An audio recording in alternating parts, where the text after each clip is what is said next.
The following episode of Shower for the Soul contains language or subject matter that might not be suitable for children. Listener discretion is advised.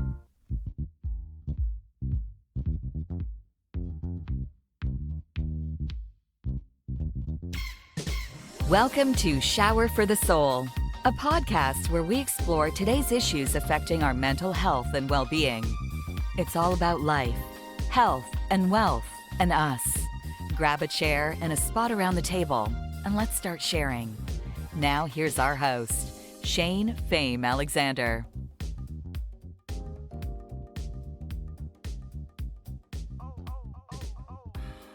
Welcome back to another week of Shower for the Soul. I'm Shane Alexander. What a calm weekend that was. It wasn't really that busy or crazy in terms of news. So hopefully that's a sign that everything is calming down. I'm talking about COVID, of course. There was a concert over the weekend on Sunday evening that Elton John put together. Did you watch it? Elton John was on there. Billie Eilish. Who else was on there? Alicia Keys. Billy Joe Armstrong from Green Day. Dave Grohl. A bunch of guys. Lady Gaga. Mariah Carey. It was all right. It was no commercials. And they all performed from their homes. It was very quick. I think like the longest performance was maybe 2-3 minutes. It was like 3 minutes. And they just got like 10 performers to do quick performances in that hour block, and it was pretty good. I mean, nothing spectacular. It's not like a SARS Fest or anything. It's not like a Woodstock. But it got the message across. I'm not sure how much money Elton raised for it, but it was good. I liked it. So yeah, it was a good distraction for a Sunday night. And we're going through this all together, and that's why we have Hamid Butt coming up later on today, and we're going to talk about the mental health issues that might arise while you're stuck at home. Speaking about mental health, it's BetterHelp.com. They're there to help you while you're stuck at home, and if you're suffering and you're getting anxious and you have high anxiety or you're getting depressed, BetterHelp is there for you. It's BetterHelp.com, and if you go to BetterHelp.com/SFTS, you will get 10% off your first month. Let's get into the conversation with Hamid Butt. He joined us over the weekend, and we had a great conversation. We even spoke about wrestling. He's a big wrestling fan. So let's get into that right now, right here on Shower for the Soul.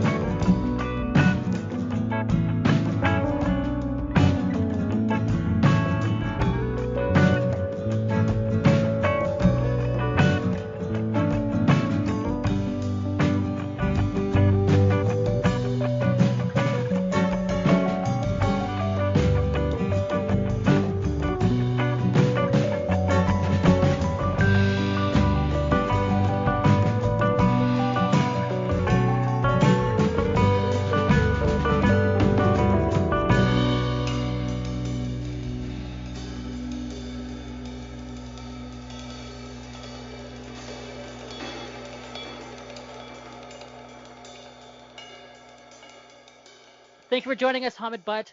And you're in New Jersey? Yes, I live in northern New Jersey, right across the Hudson River from New York City. Awesome. And how is it going over there? I know New York is doing its thing right now with COVID. Yeah, so it's essentially the same going on in New Jersey. There's the governor of New Jersey has been quite active on social media, as well as in press conferences, telling people to stay at home, for non-essential businesses to be closed, not to have parties. So New York has far more cases than we do, but New Jersey is like number 2. so we're right behind the number of new cases in America at the moment. So it's pretty wild, man. I know you're based out in Toronto. Yeah. And I've been to Toronto. My brother is a teacher up there as well. So Oh, cool. I've been getting the blow by blow from him in regards to the city, how much of it is closed down and whatnot. So yeah, it's a wild time. Yeah, I'm actually in London, Ontario, which is just outside. We're closer to Michigan than Toronto, but I lived in Toronto all my life. I just moved here in 2017. I still think of myself as a Torontonian. Actually, the first time I heard you was on Post Wrestling, which is a wrestling podcast based out of Toronto. Yeah, I love pro wrestling, and so yeah, Post Wrestling used to be Live Audio Wrestling back in the day, and yeah, I've been a fan of John in Waiting, John Pollock in Waiting, not John in Waiting. That would indicate that they're a couple. But yeah, I've been a fan since 2009 or 10, and yeah, just I heard their interview with Dr. Patel regarding COVID-19, and Dr. Patel talked a lot about the kind of the medical aspect of this disease, which of course makes a lot of sense, and that kind of inspired me to just reach out and maybe offer some mental health implications of all of this, because I have some experience, more than some, but experience with individuals who they have health anxiety or OCD or generalized anxiety way before this. And so when the news coverage exploded and when the disease itself kind of exploded in numbers, I immediately thought of like, wow, okay, these people who struggle with anxiety or hypochondria in general now have this like very, very real threat that the media is covering, and it just got me thinking about those people, as well as just your average human being who has to deal with this as well. And so in Toronto, what happened last week was our mayor. I'm sure you're familiar with the Ford family. I know about the other one, the one who recently passed away and was out of his mind. Well, Doug came out, and I can respect him for this, because I think he was the first one to ever say this so bluntly, that we might be in on this until June or July. And just reading that headline sparked my anxiety. Mm-hmm. How, is this kind of bluntness needed now? And how do people deal with that? I think the bluntness could work well for some people, but it's not taking into account so many others. I don't even just mean people who have pre-existing anxiety or OCD. I'm talking about just parents, kids, little kids, business owners. Like, it is a person-to-person experience that we need to be mindful of. So I was just watching an interview with Dr. Anthony Fauci, the head of the I don't know what his position exactly is, but like the head of the infectious disease department. You see him with Trump all the time. Okay. Yeah, he's the guy with the glasses, and he's been doing a lot of interviews as of late. And he was asked not a similar question, but more or less like, when can we expect for things to go back to normal? And it was in his response, he talked about, that's not really a fair question, because in different regions of the country, the rate will be different. And I think that is a fair assessment of when we talk about, reading a headline and having it be quite blunt. it's fine. Like I think it's good to know when to expect when we have a fair assessment of when to go back to normal. But again, like when someone who is experiencing OCD or anxiety, depression, you name it, when they read that those individuals would be best served speaking to a therapist, psychiatrist, friends and family, I guess their primary doctor, because a lot of this, right, as we know, is someone can be asymptomatic and have no real issues, but could pass it on. Someone Yeah. could be diagnosed with it and experience pretty mild symptoms and get through it and kind of be on the mend. But then, of course, it kind of depends on someone's own immune system, pre-existing respiratory issues, comorbidities, and whatnot. So, in a very real way, you had emailed me some questions, right? Yeah. I was reading the question about social media and like celebrities as what the effect of those two would be. And maybe this is just my own personal opinion, not really a professional one, but personal one, which is like I don't care so much about what celebrities do and say. Maybe that's a pro wrestling fan in me because everybody's a worker and they have a persona. And again, at the end of the day, like those maybe shouldn't be the people that we look up to. We should be looking towards or at those closest to us, the medical professionals in our lives, the mental health professionals, because those are the ones who have the most intimate knowledge of us as the individual. So that's kind of how I feel about all that. So is it really the fear of the unknown on how much this is playing in people's anxiety, where it's like, we've never dealt with this before. We've never been stuck in home for more than 3 weeks, not knowing when we're going to go back to work. What's happening? Certainly, the fear of the unknown is like greatly at play. I think it's kind of morbidly funny that as a therapist, I speak to people all the time about the fear of the unknown, and I understand it in a very abstract way, and maybe even in a very practical way. But how often am I put in a situation where, hey, you can't leave your house for how long? I don't know, and Yeah.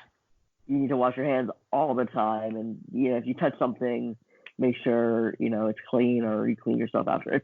It's a lot of unknown variables, right? And in this disease, as I was saying, I was watching the interview with Dr. Fauci, where this disease, at some point it was airborne, at some point it wasn't, and now it's droplets, and they can stay on surfaces, and that, for anybody is difficult to manage. But for someone who, again, has pre-existing anxiety, it kind of adds credence to what they've been feeling for so long, and that's really troublesome.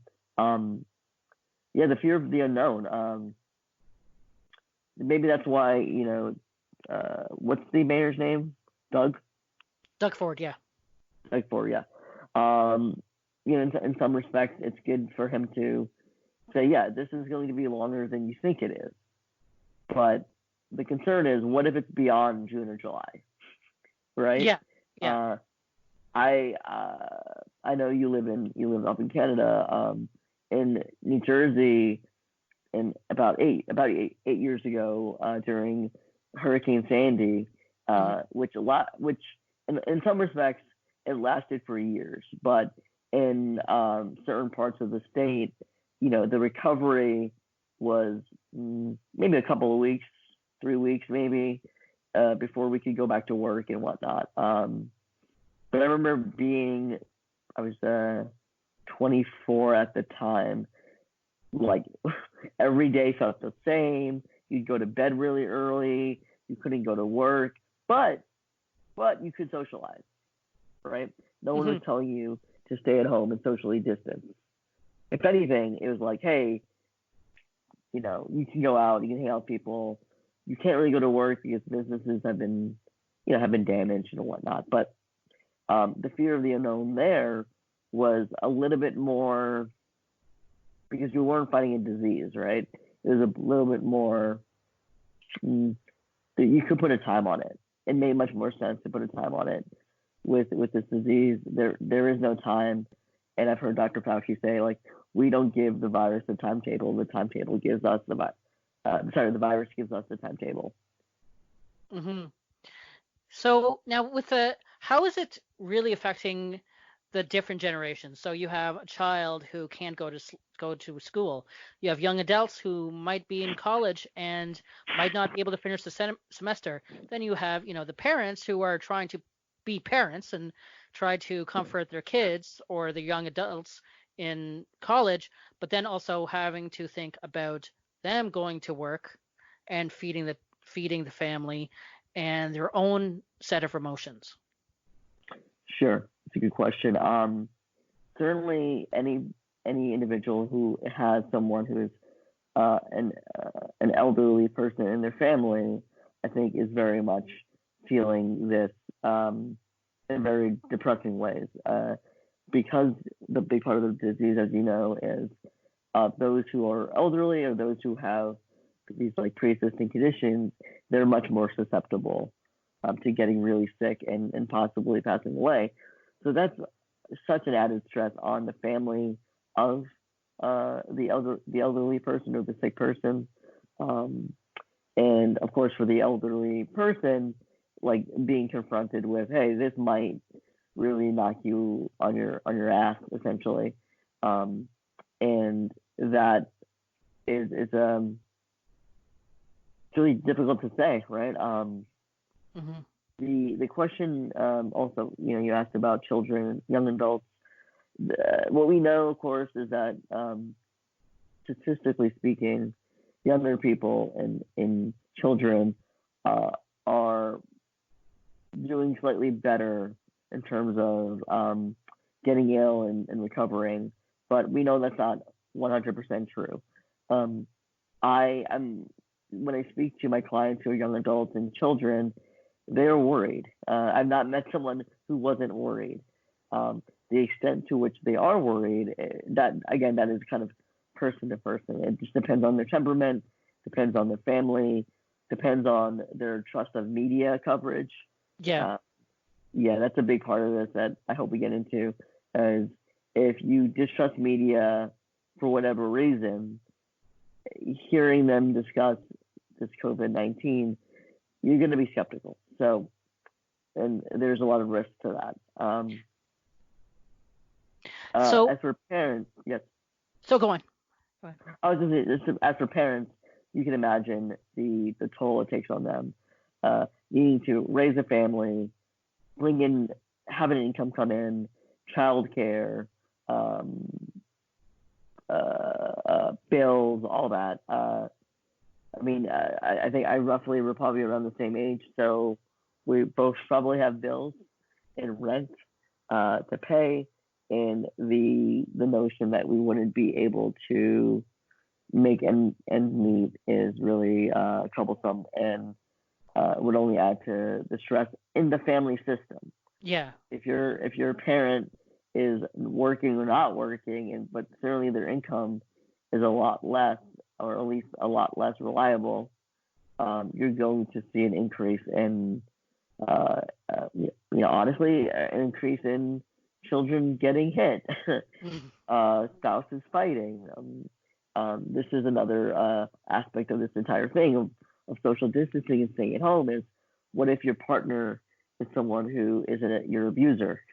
Now you're stuck at home with them. Yeah. And then that's an entire mountain to climb over. So yeah, it's very. I wish this all could have been avoided. I guess is what I'm saying. You know what? I had tickets to the Hall of Fame ceremony, which would have been this week. And my dad lives in WWE Hall of Fame. Yes, sorry. Yes, sorry, I was yeah. like, which Hall of Fame is he talking about? The real Sorry. Hall of Fame is the WWE Hall of Fame.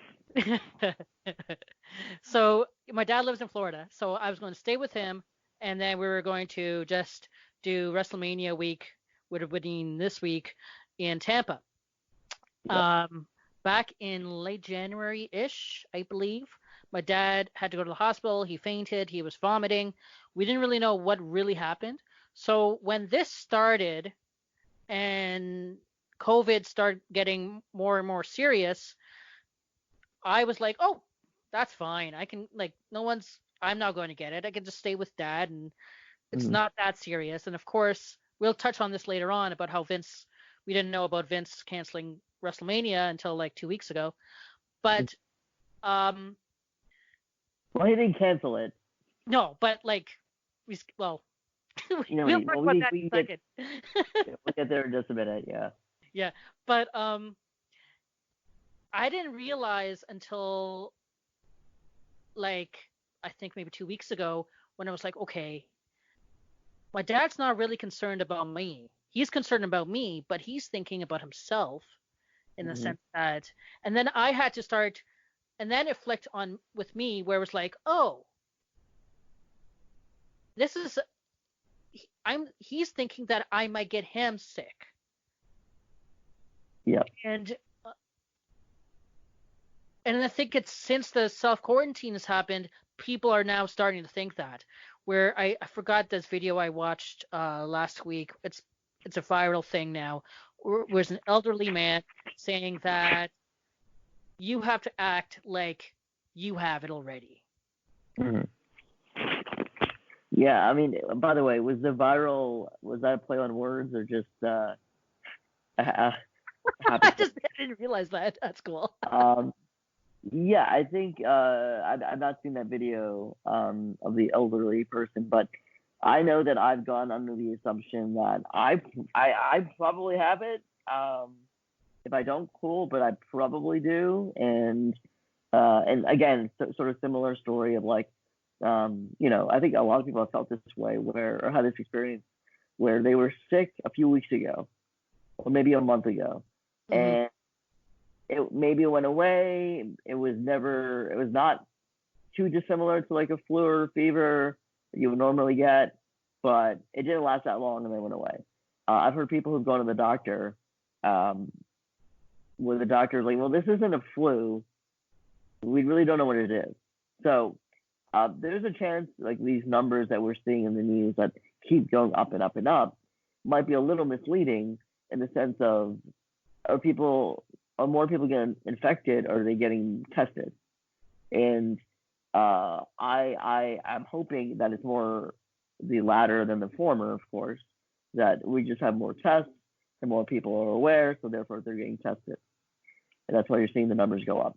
Um, I know, like, I'm sorry that your plans for WrestleMania uh, are not going to happen. Yeah. You're missing out on a great card.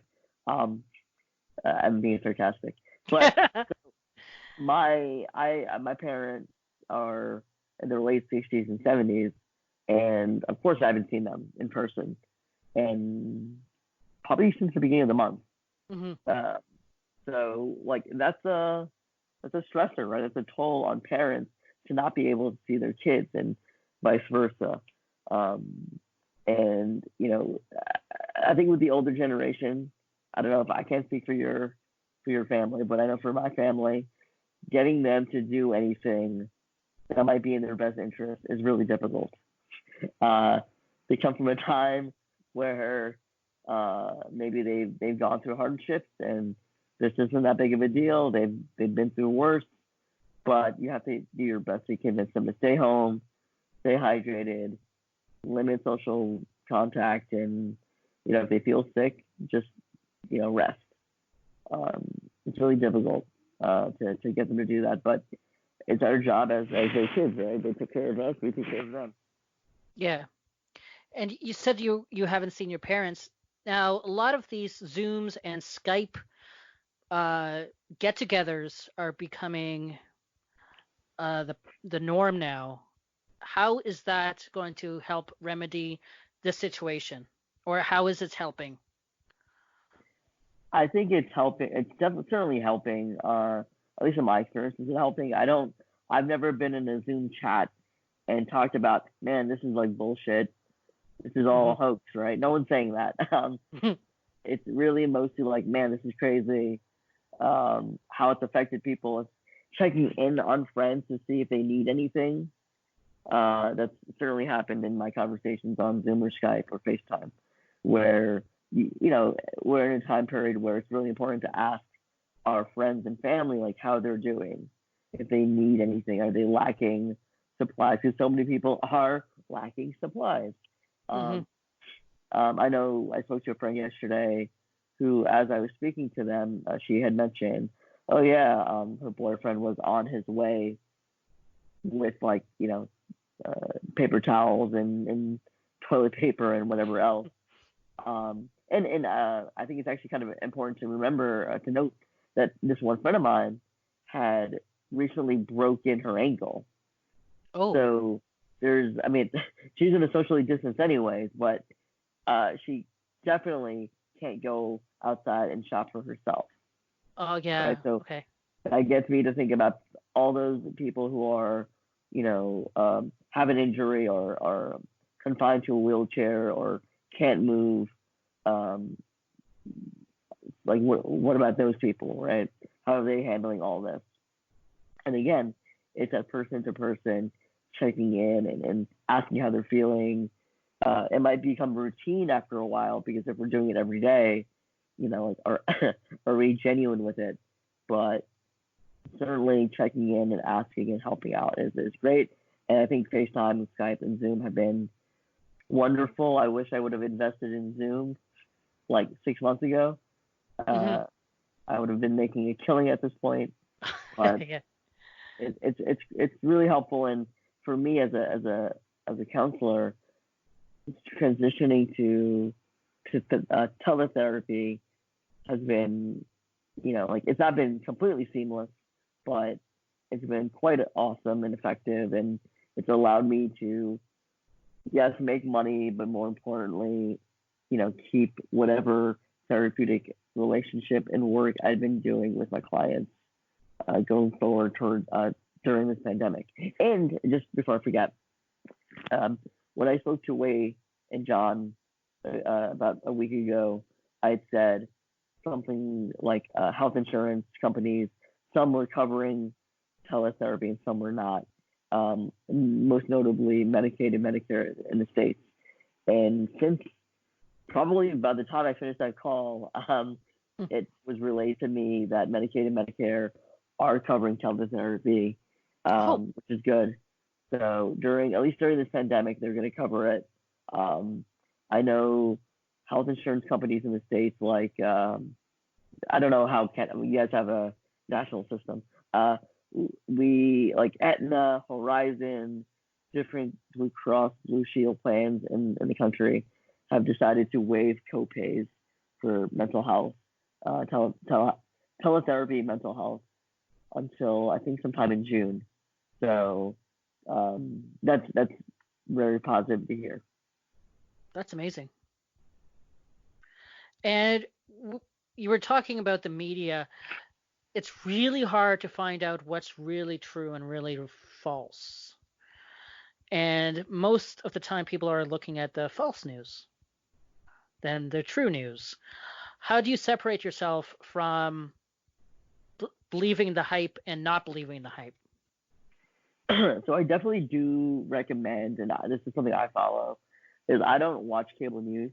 Uh, Cable news, again, this is where my wrestling brain comes in, Yeah. which is cable news is pro wrestling. And cable news needs you to watch, and it needs you to be engaged for 24 hours. So how do they do that? Hmm. Some of it might be sensationalism. Some of it is having people just argue for the sake of arguing, and they just repeat the same stories. So what you're actually doing is increasing the anxiety of somebody who's watching your TV, and which engages them even more. At least short-term wise, will engage them to keep watching. I don't think that's very helpful, and you know, I don't want to sound too conspiracy theory, but typically like Fox News, MSNBC, CNN, you name it, they have people on who, have these other roles that they don't mention. So they might have a pharmaceutical rep on. They might have someone who's part of the insurance industry, someone who's part of the government who has clearly a point of view they want to project. So I don't know how helpful that is beyond maybe watching for 15 minutes and then taking a break from it. Social media, that's another one. So much misinformation because, again, who is espousing this information? Not so easy to find out. Ideally, you would like to trust your friends and that your friends would have done the research, but that's not always the case. To me, what makes the most sense is that you stick to the most boring, vanilla way of getting news, which is through newspapers and which is like public broadcasting systems. They tend to just give you objective news, very little editorial, and they don't overdo it. Now, it's weird to say this, but while all this pandemic stuff is happening, right, all the COVID-19, there's millions of other news stories that are not being covered. Whether it's and this is being slightly covered, but how the hospitals are being overrun with traffic, right? Too many patients. What does this mean for cancer patients, for mental health patients, for diabetic patients? What does this mean for your average? Like, I know if I'm sick and I call my doctor's not seeing sick patients. And that's not at the hospital. That's just like in a regular outpatient setting. I wish there was some more coverage about that. What to do in an emergency? What if you're experiencing a mental health emergency during all this? I do, like I said, I don't know if it's very helpful to watch, hours and hours of coverage. It only adds to one's anxiety. So, my recommendation is, watch a little bit of the news, read a little bit of the news, make sure the sources are legit, people that you trust and have a good legitimacy to it. And I mentioned this when I spoke to Wei Ting, of having a bit of a routine, engaging in self-care, doing things you like to do, watching movies, reading books, writing stories, creating art, all that stuff. Because so many of us, and I know this is one of the questions you have, so many of us are not working, or they're working a lot less. So you have all this free time, and it's a question of, what do you want to do with that free time? Yep. Do you want to be overrun with panic and worry, or hey, this is one of the few times we get to just be at home, to do all the things that we haven't been able to engage with or complete in terms of like projects or tasks. So I just had a session earlier today with a high school student of like, hey, like, you're not in school now, so your classes end around 12:30 because they do virtual e-learning. What do you do for the rest of the day? And so often I hear, well, I wake up at like 1, right? I wake up and then like I eat and I go back to bed, or I play video games, and like that's like, I guess, what summer is meant for. Yeah. We're not in summer. We're in not even April. That keeping a routine means we're staying on track. We have a purpose. The days don't seem so monotonous. And they don't blend as much as they normally would. And it keeps us and it's kind of like it keeps your brain exercised, right? You're doing something, keep your brains alive. It's not turning to mush, for lack of a better term. So a quick Vince McMahon story will touch into this, but this also has to do with COVID-19. But I recently heard the best description of Vince McMahon, and was this Toronto journalist. His name is Jeff Merrick, and he went yep. to Vince's. He was part of Live Body Wrestling, Yep. original POG, and he went to Vince's office to cover Owen's passing.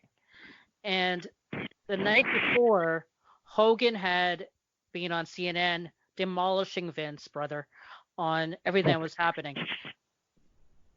And Jeff said to Vince, did you watch the news? Did you watch the Hogan interview? And Vince said, yes, I did. Said, what do you think? Vince, this was off record. Vince took off his glasses and says, I'm a carnivore. I go to dinner and look for the biggest slice of meat there is, and I'll eat it. If I wake up with a stomachache, so be it. So with that mentality... What a moron. I know.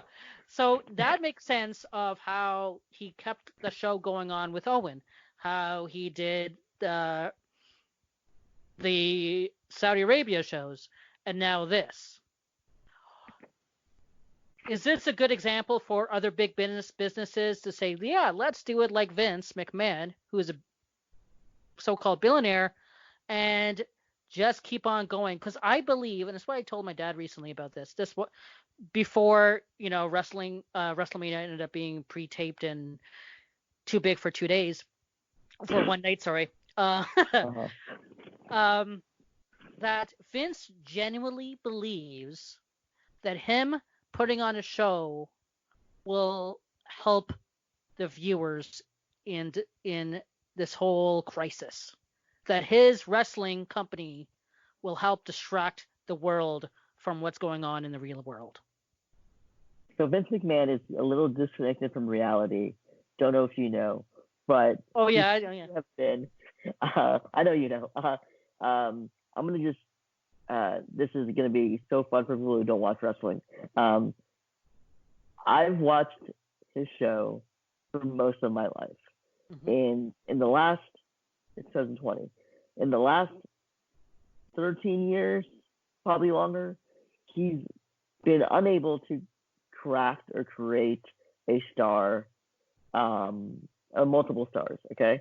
And so what he does is that instead of taking responsibility or acknowledging, like, oh man, I messed up, he ends up, for example, Heavy Machinery, you guys are not over, EC3, you're not over, just give me Aleister Black, Ciampa, and Gargano, and Ricochet. It's like, because he is a carnivore, right? This mentality of like, whatever happens, happens. I'll be okay. Fuck it. That's how he takes. That's his approach to anything. So if he signs up 150 talents, and only 2 of them make it because he doesn't know what he's doing, or he's going against maybe better judgment, it's fine because he'll just sign another 150. It doesn't matter. The quote that you went through with Vince and being a carnivore, it sounds very similar to like Dana White, who has said very similar things. Like, if I die, I die. Who cares, right? I'll be okay.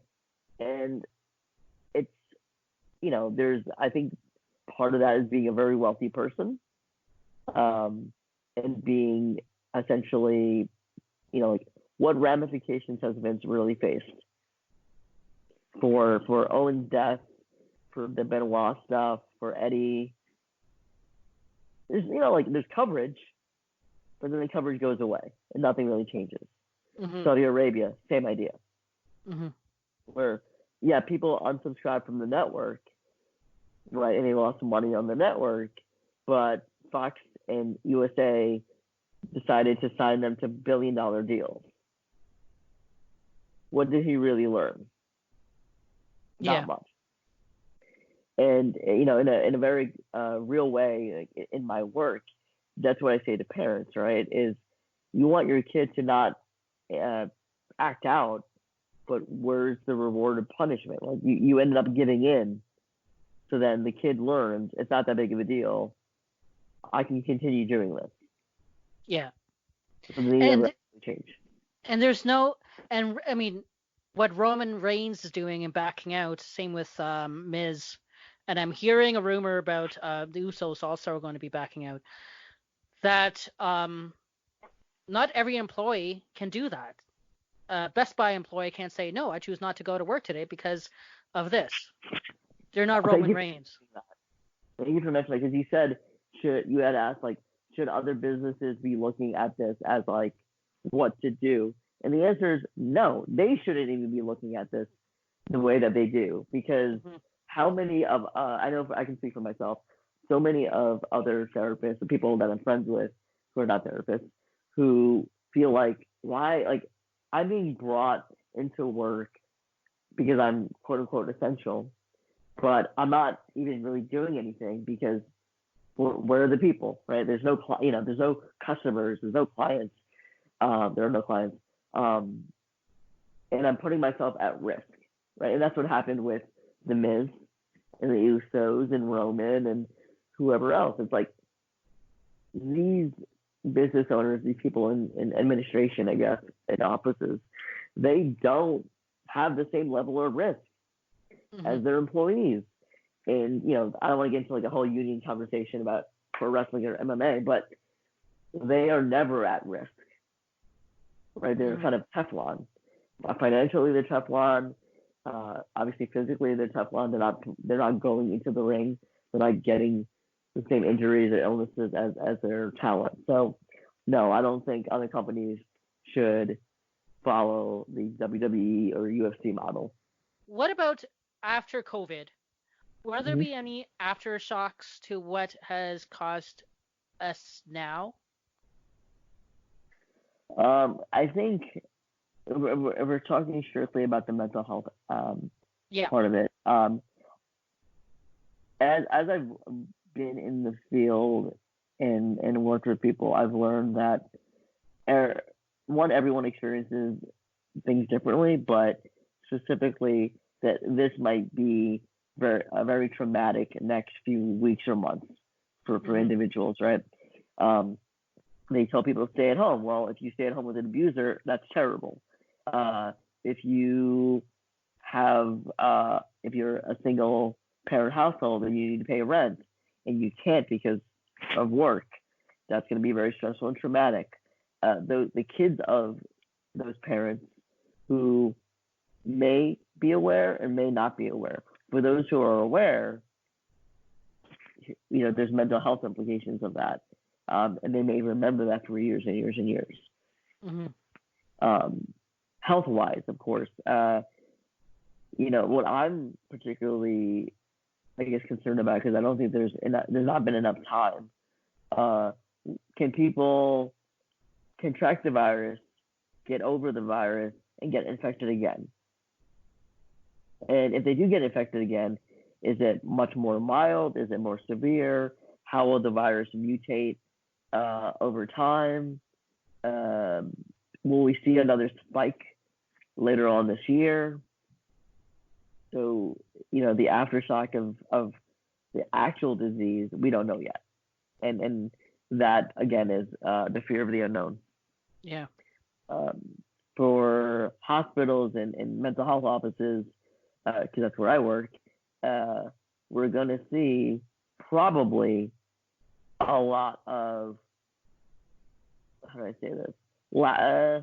Sounds really mean to say, but probably a lack of growth in people. So what I mean by that is they're going to be so focused and so stressed that they're not going to be able to spend a lot of time on self-care and being mindful or engaging in meditation and things like that. So there's all these like ripple effects that we're gonna see, and I only named 5 of them. So you're going to see it everywhere. And I think if we look at like wrestling as an example, I know it's weird. It's kind of weird to go back to that, but you work for a company in which your boss is like, we're all going to go to work. It's okay if you don't want to go, but we're gonna continue on with the show, and then somebody gets sick, multiple people get sick, multiple people have pre-existing issues, like we know about Roman Reigns and cancer. Daniel Bryan is immunocompromised in some way. Obviously, the Usos are pissed, I guess, at The Miz. Who else is there? It hasn't been brought up though, but Kyle O'Reilly has diabetes. Oh. Yeah, there's a lot of people in that company. Not even, again, and this, I guess, in a way, who cares about this guy? But Lars Sullivan, we know, has anxiety. Yeah. So here we are, looking at being asked to watch this TV show, and it's very hard for me as a fan, as a clinician, to not take into account like the conditions that these individuals are being asked to work in. When they would be best served, the company would be probably best served by just waiting until the summer. You run your show. It feels important. There would be a thirst for live pro wrestling, live entertainment. Right now, I don't know if there is any thirst for that stuff. So the aftershocks of this, I don't know. I think it would be fair to say in 1 year things might be a lot better, but to say that things would be better, and by better I mean resembling normalcy without much of any reprisal. I can't say that's going to be in April or May or June. I think we just, we're still not very equipped to handle the virus. So. Okay. Hamid Butt, I have to thank you. Is there anywhere people can find you online or search out to for any help or advice or questions or talk wrestling? So if you, so I have an Instagram, but please don't follow me. If you are, I guess, in the New Jersey area, or you have teletherapy coverage, I guess, I am on Psychology Today. My spelling is AHMAD, last name Butt, BUTT. I work out of New Jersey, so there's that option for people. If you want to talk wrestling, I'm on Twitter. I am private, and I don't really tweet about wrestling. So brown listed, it's like blacklisted but brown because I'm brown. But yeah, I don't want people to talk wrestling to me if they are like WWE diehards, like those fans who do not like any criticism of the company. Yeah, I love to criticize that company. So nice. Yeah, if you want to talk about wrestling, brown listed on Twitter. I don't know why you would want to have therapy with me, Asher, all the things I said, but I am on Psychology Today under my name. Cool. Thank you so much, my friend. It was a pleasure, and you be well over there in the States. Thank you for having me, and you be well in London. You said London, right? Ontario? Yeah. Yes, you be well in London, Ontario. Thanks, bud. Thank you. Take care. Okay, bye-bye.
Thanks again to Hamid Butt for joining us this week to spread some light on the mental health aspect of COVID-19. I am Shane Alexander. This is Shower for the Soul. I'll see you next week for the season finale of Shower for the Soul, Season 2. We're like months away from Season 3 of this thing. Wow, crazy. If you have any ideas for Season 3, or you have any ideas or comments or questions, or just want to shoot the shit, give me a shout.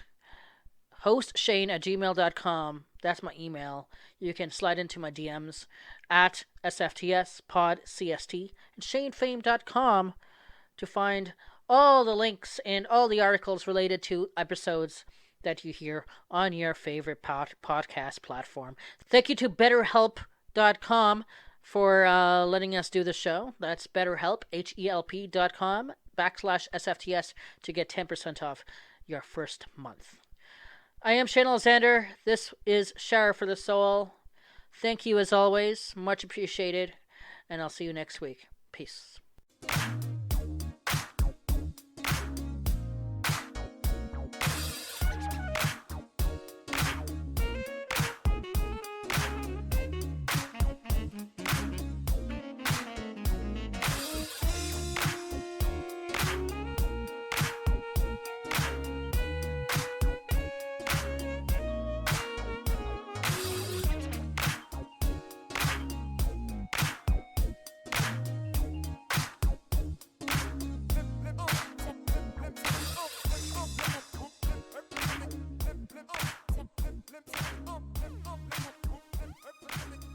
Shower for the Soul is written and produced by Shane Fame Alexander.